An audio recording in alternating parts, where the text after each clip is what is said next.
Today, we're diving into a really unsettling new book by Troy Edmonds called Rendered Obsolete.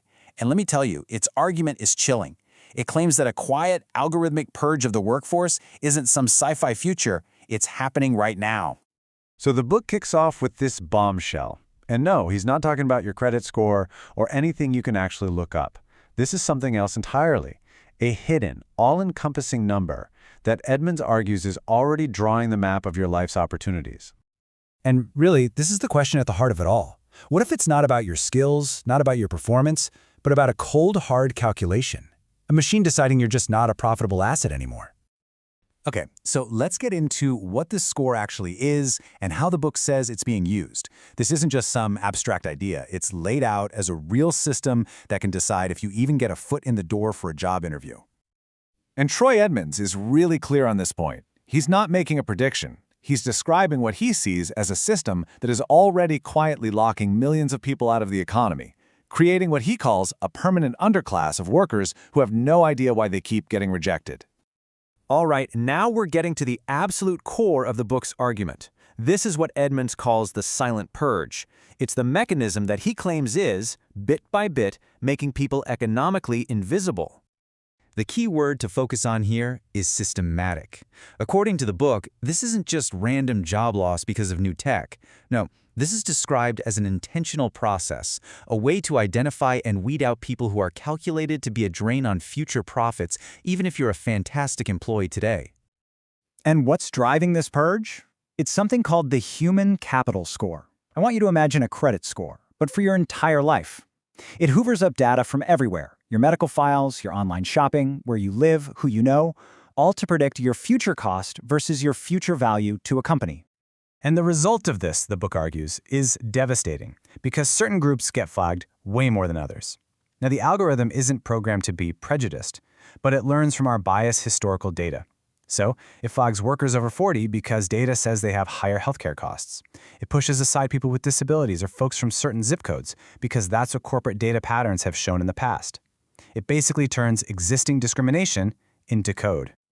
This quote right here really nails the book's point. It suggests that from a purely bottom-line perspective, getting rid of messy, unpredictable, expensive humans who get sick and need vacation, well, that's not an accident of automation. It's the whole point. So, let's pull back the curtain a little bit and look at the specific ways these algorithms are supposedly making these huge judgments about you, often before a single human has even seen your resume. Just let that number sink in. 90%. If you're applying for a job at a big company, the book says there's a 9 out of 10 chance your first obstacle isn't a hiring manager. It's a machine specifically designed to find reasons to throw your application in the trash. That one statistic just sets the scene for this whole invisible process. According to the book, the journey from hopeful applicant to flagged liability happens in 3 steps. First, the AI scans your resume. Then it starts building what's called a digital dossier on you, pulling in public records and data it buys. And finally, it uses that profile to predict if you're a risky investment, and if so, flags you to be automatically removed from the running.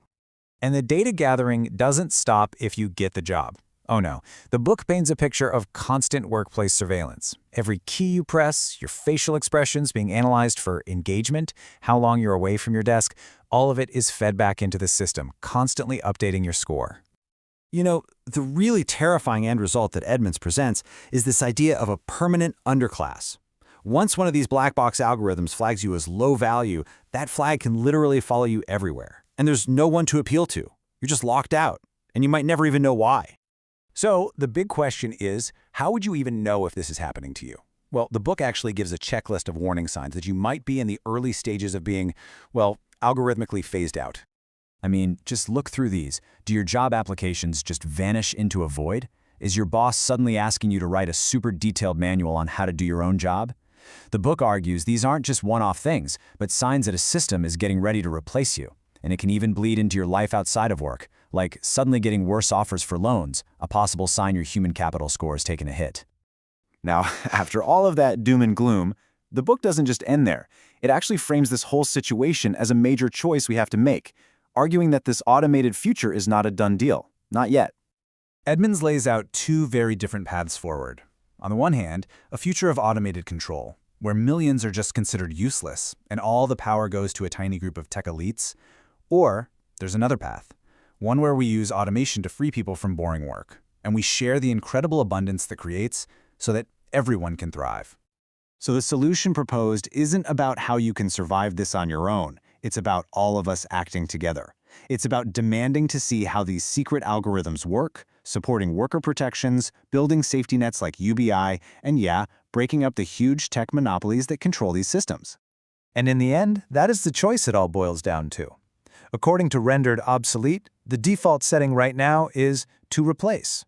So the book is both a massive warning and a call to action, forcing us all to decide what we want the role of technology and humanity to be in the future that we are building literally as we speak.